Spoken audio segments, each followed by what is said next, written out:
긴 본문을 가지고 지금 5번째 우리 하나님 말씀을 상고합니다. 오늘이 마지막입니다.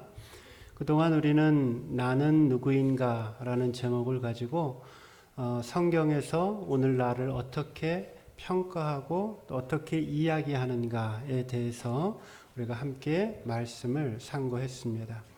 하이데거라고 하는 독일의 철학자가 있는데요.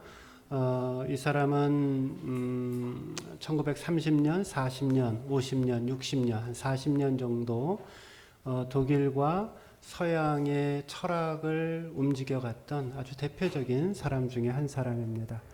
이 사람이 인간을 정의를 내리고 인간이 무엇인가라고 이야기를 했을 때 이 사람이 했던 가장 대표적인 표현 중에 하나가 뭐냐면은 모든 인간은 던져진 존재이다라는 이야기를 합니다.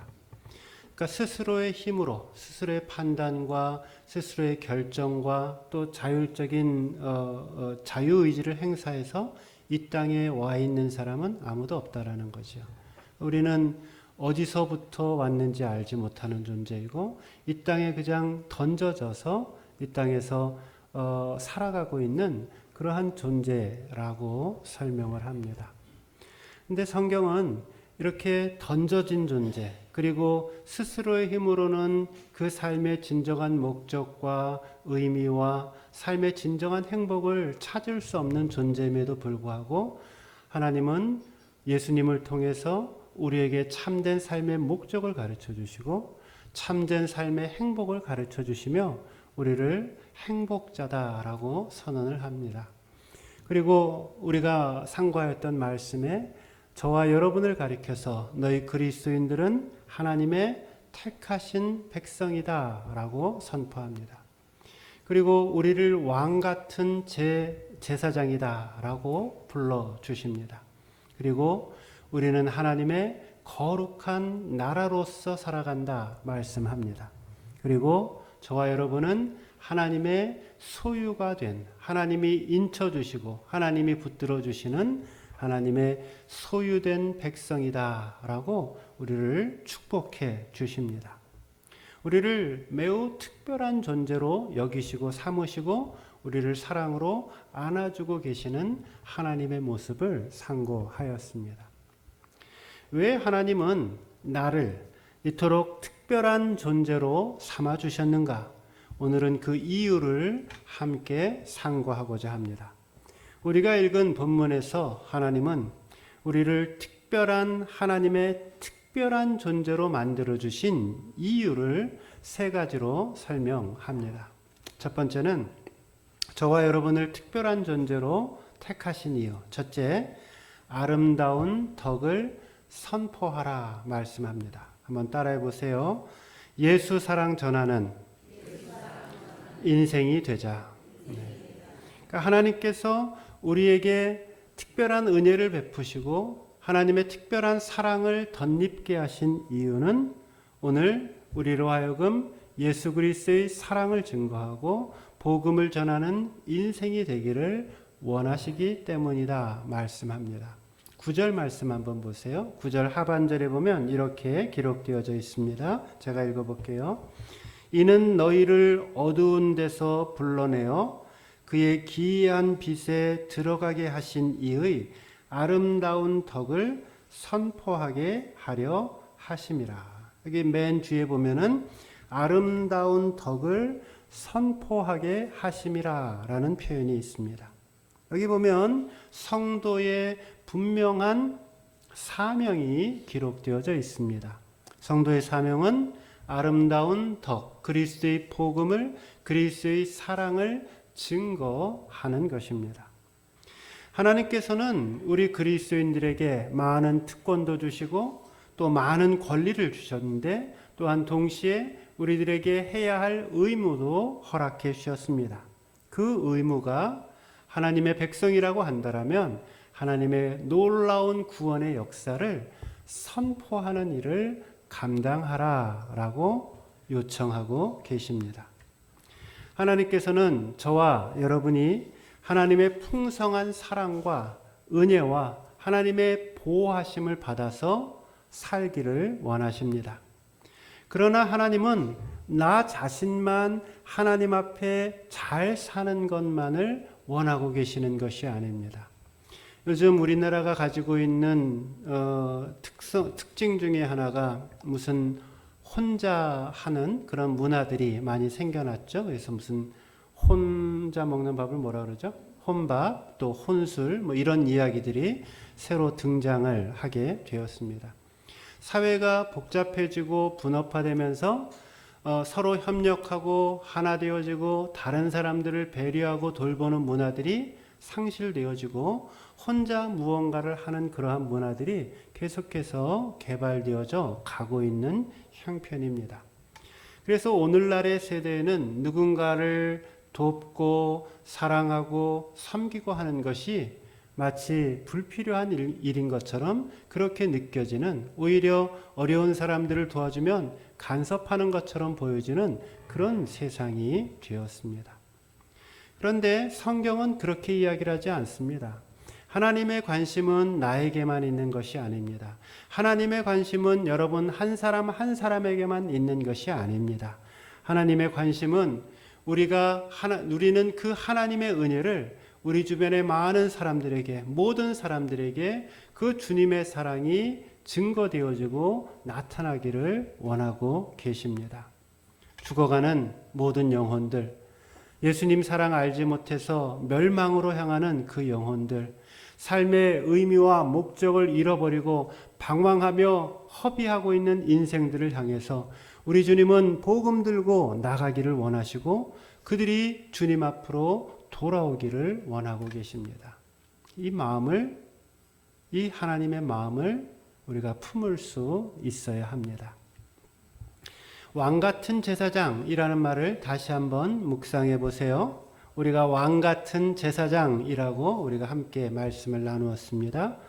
이 왕같은 제사장이라고 하는 말에는 우리는 하나님께 어떤 특권을 받고 또 어떤 하나님의 축복을 받은 신분이다라는 그런 특권만 간직하고 있는 것이 아니다 설명을 드렸고, 이 왕같은 제사장이라고 하는 말에는 우리 그리스도인들이 가져야 할 의무가 있음을 설명드렸습니다. 뭐였죠? 제사장, 폰티펙스, 뜻이 뭐라 그랬죠? 다리를 놓는 사람이라고 했어요. 브릿지 빌더, 다리를 만드는 사람, 그들을 제사장이라고 이야기한다라고 말씀을 드렸어요. 하나님과 믿지 않는 다른 영혼들 사이에 다리를 놓아서 사람들로 하여금 예수님 안에서 참 생명과 기쁨과 행복을 누리며 살게 하는 사람, 그들을 가리켜서 왕같은 제사장이라고 말씀을 나누었습니다. 여러분, 이 민족 가운데, 우리 이 전 세계 민족 가운데 이스라엘 민족만큼, 유대인만큼 특이하게 살아왔던 그런 민족은 찾기가 힘듭니다. 유대인들은 하나님의 선택받은 백성이었죠. 모든 다른 민족들에게 제사장 나라로 하나님께서 선택해서 불러주신 민족이었습니다.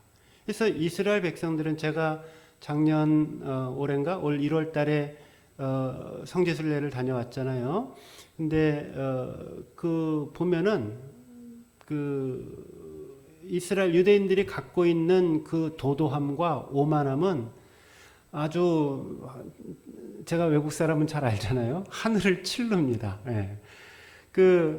목사님들이 35분이 가시고, 그리고 이제 거기서 이제 그나마 좀 영어를 조금 더 잘하는 사람이 저랑 또 한 사람이 있어서 그 전체를 이제 통솔을 해서 이제 인터뷰를 하고 이랬는데, 한 15분 정도를 인터뷰를 해요. 그 여권을 주고 뭐 이렇게 하는데, 그래서 대단하다, 내가 그렇게 속으로 생각을 하는데, 말을 하고 또 대하는 태도, 제스처 이런 것들을 보면은 본인들은 그 소위 말하는 선민의식, 특권의식이 아주 뿌리채, 그 아주 깊은 곳까지 박혀 있는 거예요. 우리는 누가 뭐래도 여호와 하나님께서 선택하신 민족이다라고 하는 자부심과 아주 자부심 이상의 어떤 것들이 그들의 삶 속에 가득 차 있는 것들을 보게 됩니다. 근데 하나님의 선택받은 제사장 민족이라고 하는 특권 의식, 그것은 이 이스라엘 백성들이 가지고 있었는데 이스라엘 백성들이 간직하지 못한 것이 있었어요. 그건 뭐냐면은 이 제사장 직분, 제사장 민족이 가져야 할 사명을 깨닫지 못한 거예요. 제사장은 뭐 하는 사람이라고요? 다리를 놓아주는 사람이라는 거죠. 그래서 우리는 하나님의 특별한 민족이에요 하고 자부심을 갖고 하는 것이 아니라 우리는 하나님께서 제사장 나라로 세워주었기 때문에 하나님의 이 사랑은 우리의 이웃인, 우리가 견원지간처럼 지내고 있는 저 사마리아 땅 사람들도 하나님을 믿을 수 있도록 다리를 놓아주어야 하고, 또 우리가 저 개와 돼지처럼 여기는 저 이방인 사람들도 하나님을 만날 수 있도록 다리를 놓아주는 그 사명을 감당하는 일을 해야 되는데, 그 사명은 온데간데 없고 우리는 특별한 존재야 라고 하는 그러한 의식, 선민 의식만을 간직한 채 오랫동안 살아왔습니다. 어찌 보면 그것이 그들로 하여금 지난 오랜 기간 동안 하나님의 사명을 망각하고 그들의 하나님께로부터 부여받은 사명을 망각한 채 살아갔던 그 삶의 모습 속에서 하나님께로부터 받는 여러 어려움들이 있지 않은가라는 생각을 해보게 됩니다. 오늘 우리가 많이 하고 있는 말 중에 제사장 나라로 하나님 우리를 만들어 주옵소서, 우리가 받은 주님의 사랑을 이제 돌려주는 인생 되게 하여 주옵소서, 우리가 받은 이 복음을 다른 민족에게 돌려주는 민족 되게 해 주옵소서 하는 운동으로 우리 대한민국을 제사장 나라 되게 해 주옵소서 많이 기도하고 그렇게 소원을 하고 있습니다. 우리가 이 복음 증거의 사명을 감당하고 나 아닌 다른 사람들에게 이 예수의 사랑이 증거되어지는 이 사명을 감당할 때에 하나님이 진정 우리를 제사장 나라로 쓰시는 것이고 하나님이 우리를 들어서 사용하시는 것이고 우리를 하나님의 축복 가운데로 인도하시는 줄로 믿습니다. 개인의 삶도 마찬가지죠. 하나님, 예수님 사랑을 알게 해주셔서 너무 고마워요. 예수님이 나를 위해서 십자가에 달려 돌아가셨다니요. 너무 감사하고 감사합니다. 하고 그 주님의 사랑을 나 혼자 간직하는 것에서 그치게 되어지면 우리는 왕 같은 제사장의 직분을 감당하지 못하고 있는 것입니다. 하나님이 우리에게 왜 이런 특권을 주셨다라고요? 우리로 하여금 그리스도의 선한 복음을 증거하기 위해서 우리를 먼저 불러주셨다라고 말씀하고 있는 것입니다. 로마서 10장 14절은 우리에게 이렇게 말합니다. 그런즉 저희가 믿지 아니하는 일을 어찌 부르리요? 듣지도 못한 일을 어찌 믿으리요? 전파하는 자가 없이 어찌 들으리요? 라고 말씀합니다. 복음을 전하지 않고 그리스도의 사랑을 증거하지 않는데 어떻게 주님 앞으로 돌아오고 믿는 사람들이 생겨날 수 있겠는가 말씀하고 있는 것입니다. 오래전에 과학기술처 장관을 지냈던 정근모 박사라는 분이 계십니다. 초창기에 과학기술처가 생겨났을 때 1회인가 2회 때 초대 장관을 하셨던 분으로 제 기억을 합니다. 교회에 아주 신실한 기독교인이었고 교회 장로님이셨습니다.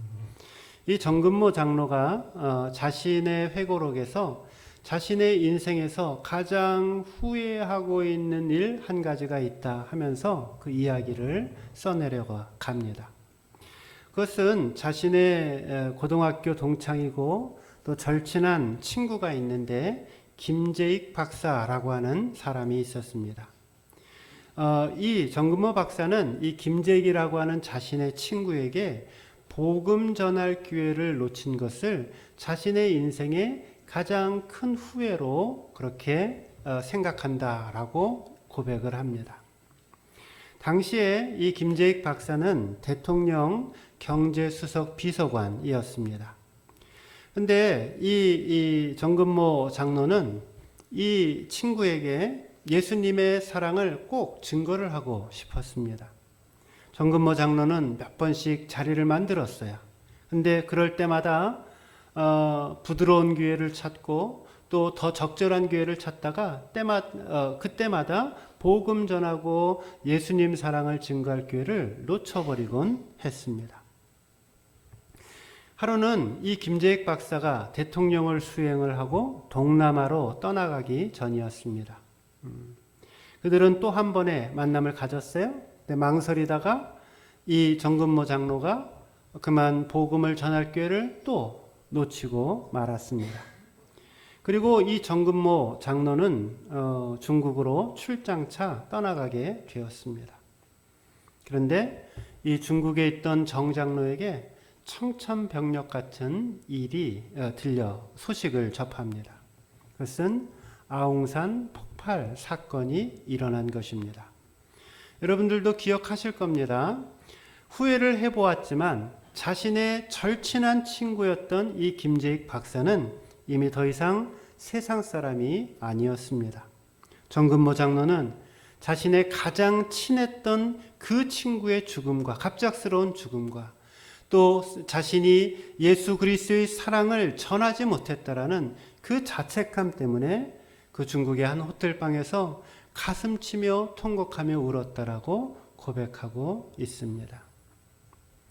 사랑하는 성도 여러분, 우리가 이러한 후회가 없도록 열심히 주님의 일을 감당하고 예수 사랑 증거하는 삶을 살아야 합니다. 내가 사랑하는 사람들이 언제나 내 곁에 머물러 있는 것이 아닙니다.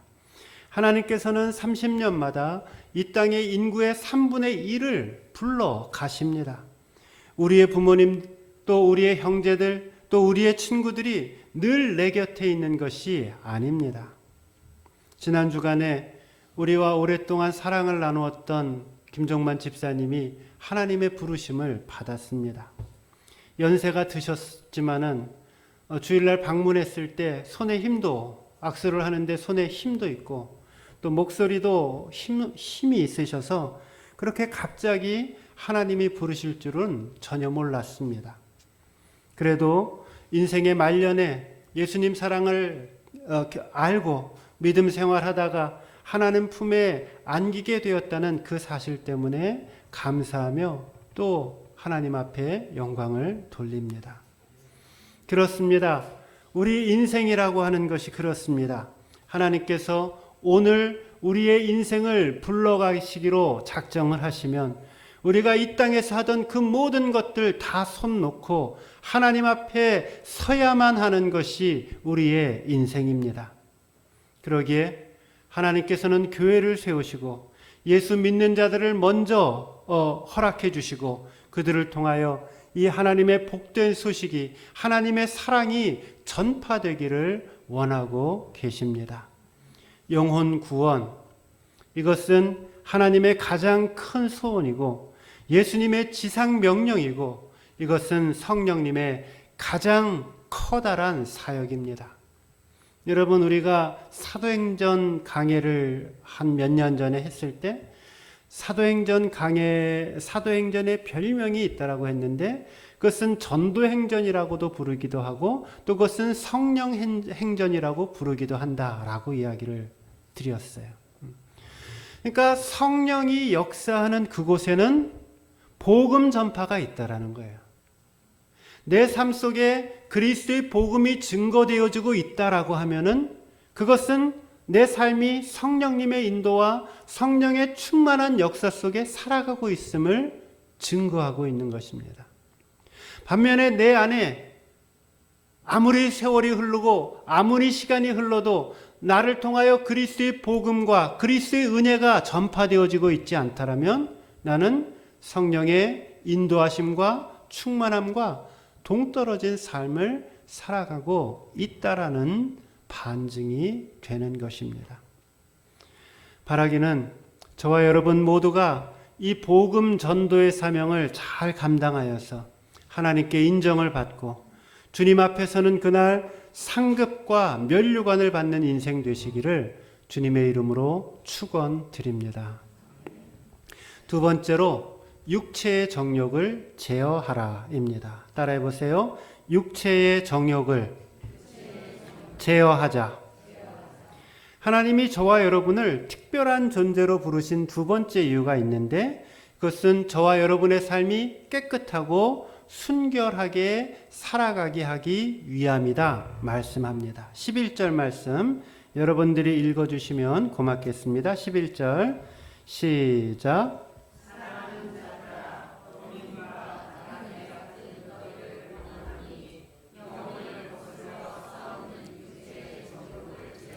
네, 여기 보시면 맨 끝에 뭐라고 표현되어져 있냐면 육체의 정욕을 제어하라 라고 말씀하고 있습니다. 제가 이 11절 말씀에서 제일 먼저 주목하고 싶은 말씀은 앞쪽에 나와 있는 우리 인생을 가리켜서 거류민과 나그네라고 하는 표현을 제가 좀 상고하기를 원합니다. 그리스도인의 삶을 가리켜서 우리의 인생은 거류민의 인생이다, 우리의 인생은 나그네의 인생이다 라고 이야기를 합니다. 이 거류민과 이 나그네를 조금 더 요즘 표현으로 고급진 표현으로 좀 바꾼다라고 하면 그럼 필그림이라고 하는 말로 바꿀 수 있습니다. 순례자라고 하는 뜻이죠. 우리 모두는 이 땅에서 발을 붙이고 살아가지만 이 땅에 영주하여 거주하고 있는 인생이 아니라 잠시 잠깐 머물고 있는 거류민이고 잠시 잠깐 지나가고 있는 나그네 같은 인생이라는 것이죠. 그리고 우리는 이 땅에서 이 모든 순례의 여정을 마치고 우리가 가야 할 그 본향, 그 하늘나라를 바라보며 소망하며 나아가는 인생들이 그리스도인의 삶이라고 이야기를 합니다. 순례자는 이 땅에서 살고 있지만은 이 땅의 세상에 얽매이지 아니하고 자신이 돌아갈 본향 그 하늘나라를 바라보며 살아갑니다. 제가 외국 생활을 좀 했단 말이죠. 제가 거류민으로 미국에서 살았습니다.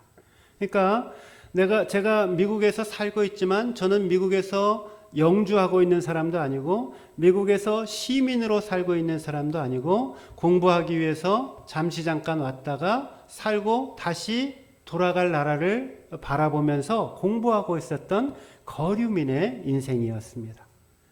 제가 그래서 만약에 그 미국 땅을 제가 영주해야 될 땅, 제가 제 평생의 삶을 거기에 드려야 될 땅이다 라고 생각을 했으면 여타의 사람들이 하는 것처럼 영주권 신청 절차를 했을 것이고 또 무슨 그런 프로세스를 하면서 그 땅에서 내가 영주할 그 기회를 찾았겠죠.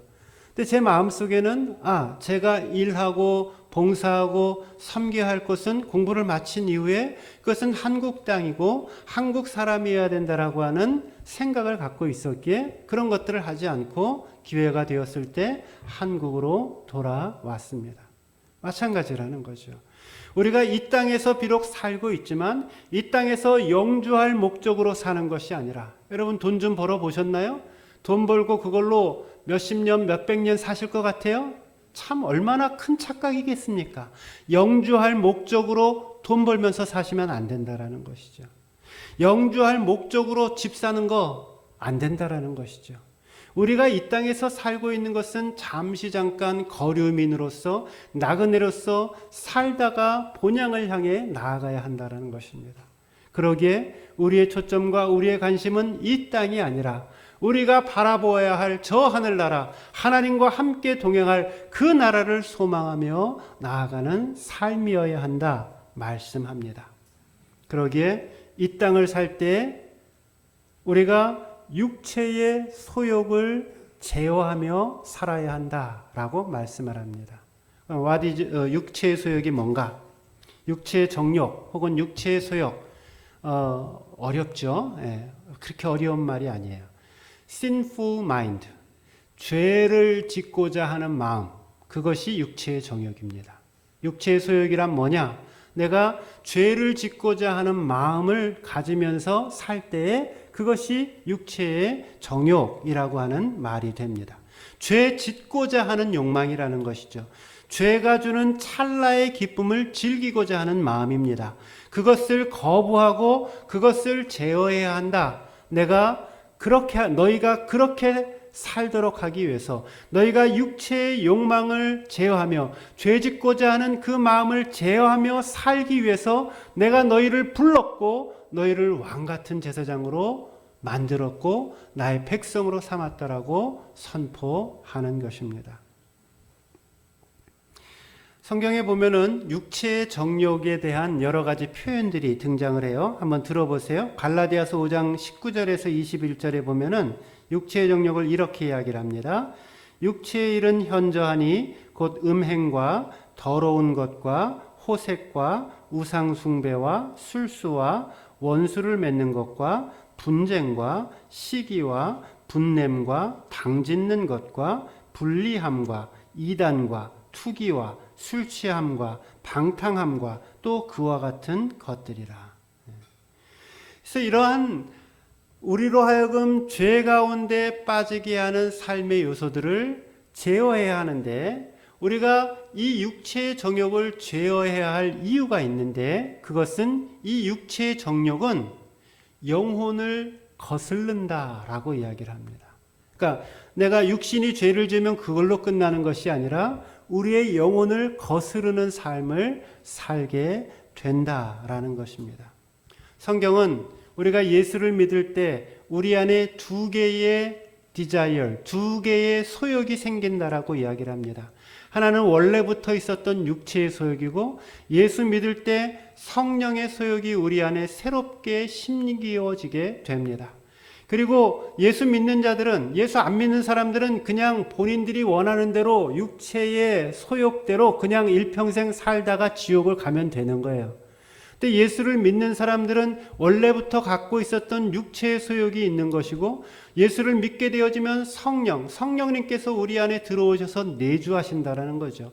그리고 이 육체의 소욕과 성령의 소욕은 서로 우리 심령 안에서 영적인 싸움을 하게 되어지고, 그 육체의 소욕은 우리로 자꾸 죄를 짓게 하는데, 성령의 소욕은 죄 지으면 안 된다라고 우리에게 권고하고 하나님의 뜻대로 살아야 된다라고 끊임없이 우리를 권면하고 새롭게 해나갑니다.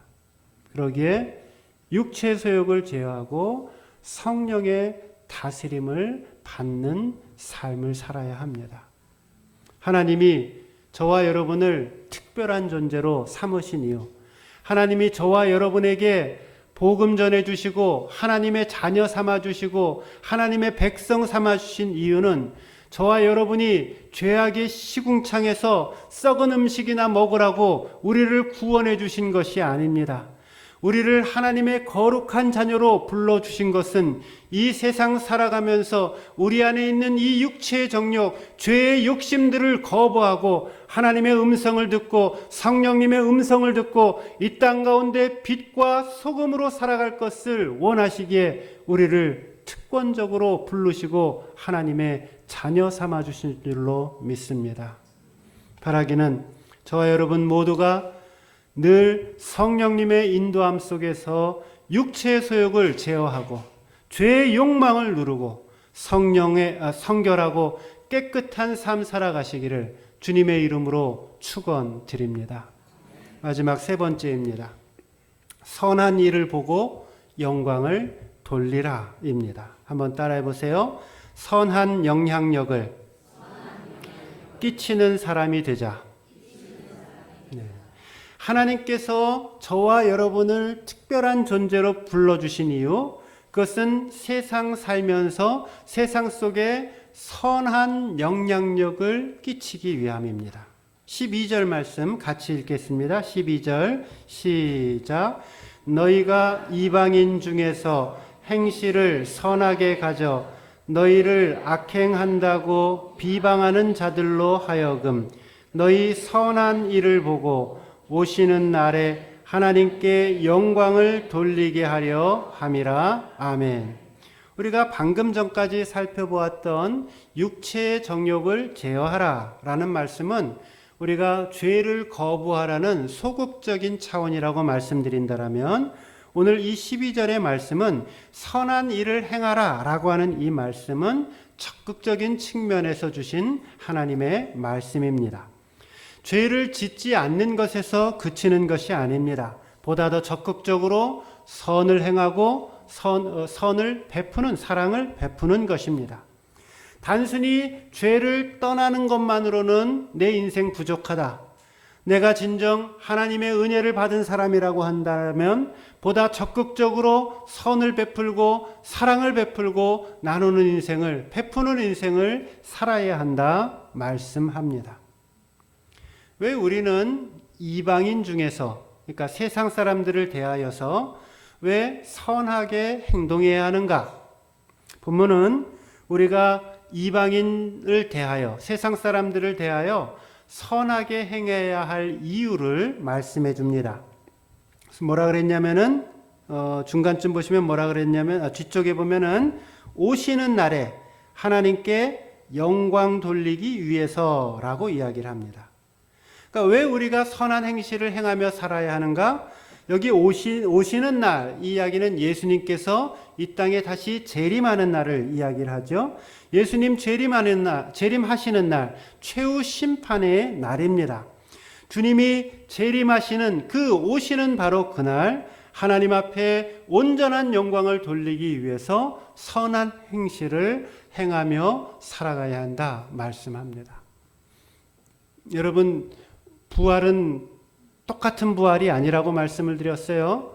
어떤 사람들은 해의 부활을 하기도 하고, 어떤 사람은 달의 부활을 하기도 하고, 어떤 사람은 별의 부활을 하기도 하는데, 별과 별의 밝기가 다르듯이 저마다 각기 다른 부활의 모습을 간직한다라고 성경은 이야기를 한다라는 거죠.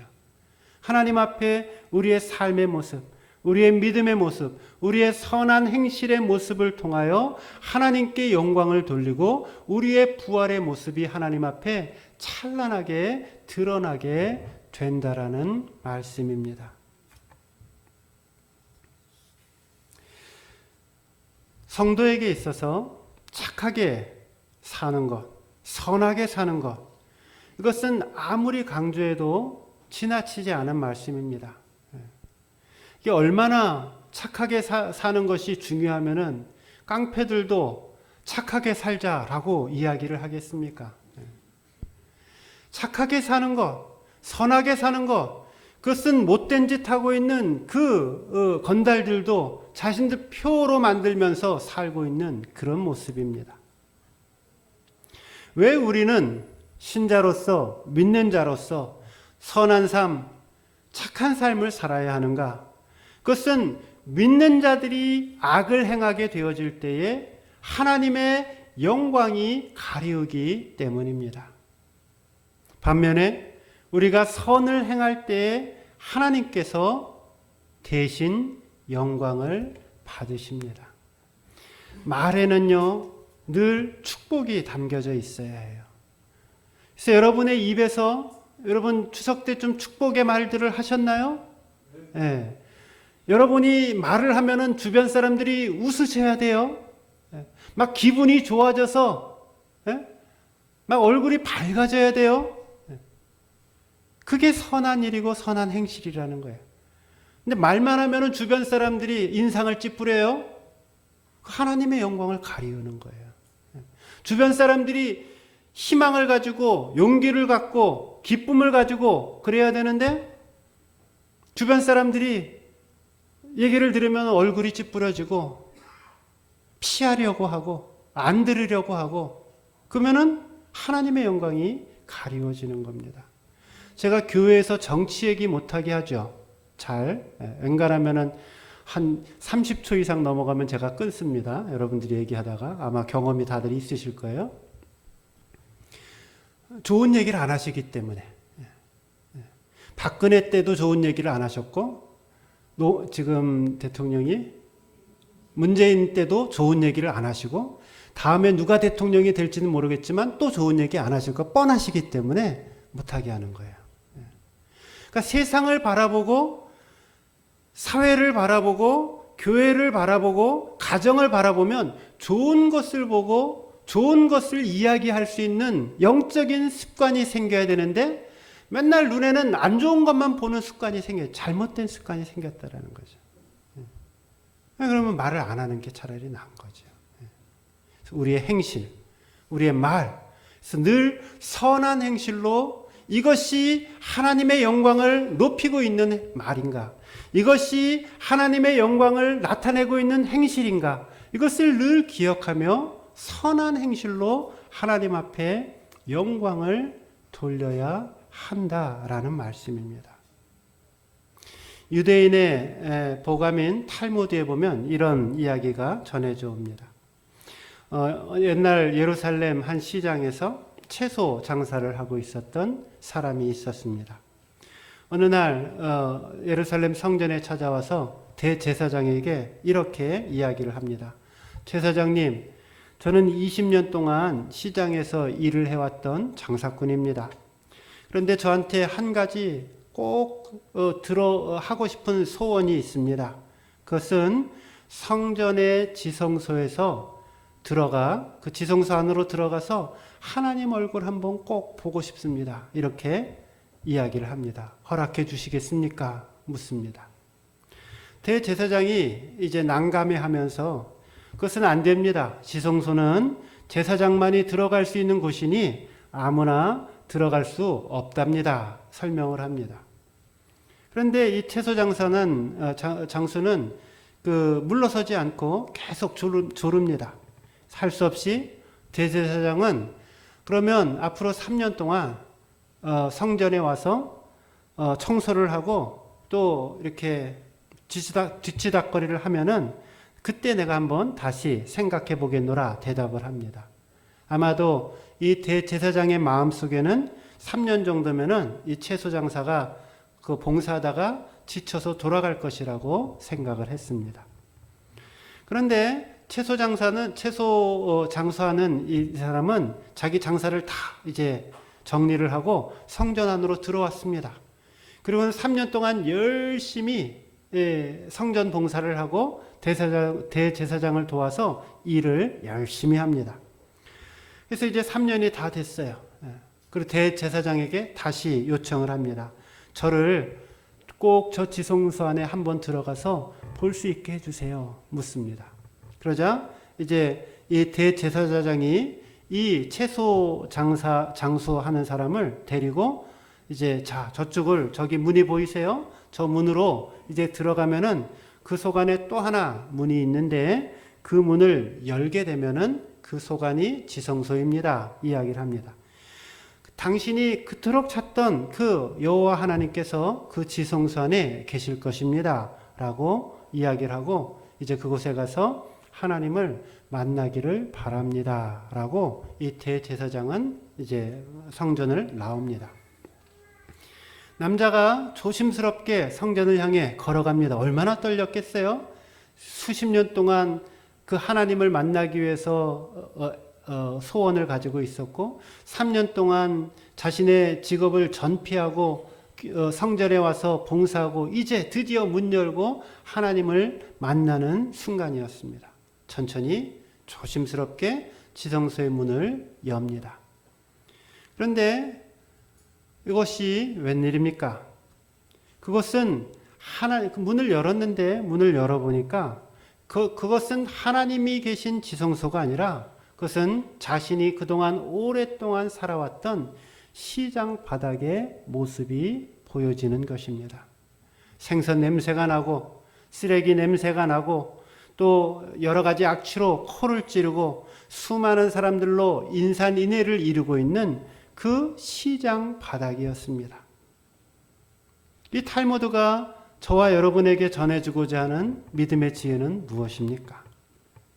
하나님이 계신 그곳, 하나님이 계신 그 자리, 하나님이 계신 그 지성소는 자신이 일해왔던 그 20년 동안 일해왔던 그 시장 바닥이라고 이야기하고 있는 것입니다.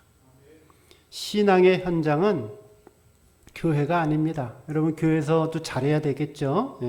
교회에서도 잘하시고 은혜스럽게 하셔야 되겠지만 신앙의 현장은 교회만이 아닙니다. 신앙의 현장은 본래의 현장은 우리의 삶의 터전이라는 것이죠. 내가 일하고 있는 직장 속에서 하나님의 선한 행실이 나타나야 합니다. 내가 일하고 있는 학교, 내가 일하고 있는 회사, 내가 일하고 있는 그 삶의 터전들마다, 또 가정이면 가정, 우리의 삶의 모든 터전 속에서 하나님의 선한 행실의 빛이 나타나고 확인되어야 합니다. 바라기는 내가 서 있는 그 삶의 모든 현장마다 살아계신 하나님이 그 우리의 삶의 현장 속에서 역사하시고 살아계신 그 하나님과 함께 믿음의 선한 영향력을 끼치는 저와 여러분 되시기를 주님의 이름으로 축원드립니다. 기도하겠습니다.